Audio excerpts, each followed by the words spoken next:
आज नवरात्रि का प्रथम दिन है। देवी का पहला नाम शैलपुत्री कहा गया है। वे पर्वतराज हिमालय की पुत्री है। आइए इस नवरात्र में देवी के 108 नाम का जाप करें।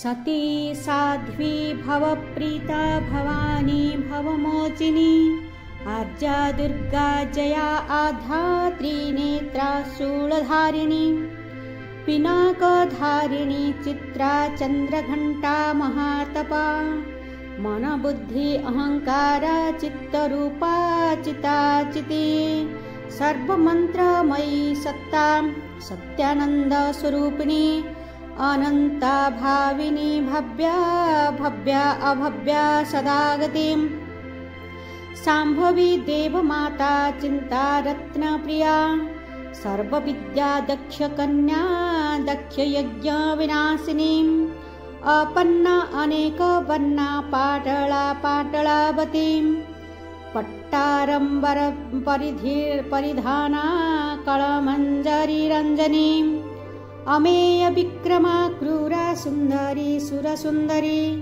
वन दुर्गा मातंगी मत गमुनि पूजिता ब्राह्मी महेश्वरी ऐन्द्री कौमारी वैष्णवी चामुंडा वाराही लक्ष्मी पुरुषाकृति विमलात्कर्षिणी ज्ञानक्रिया नित्य बुद्धिदा बहुला बहुल प्रेमी सर्ववाहन वाहना त्रिशुंभ शुंभहानिनी महिषासुरमर्दिनी मधुकैटभास्ते चण्डमुण्ड विनाशिनी सर्व असुर विनाशा सर्वदानवादिनी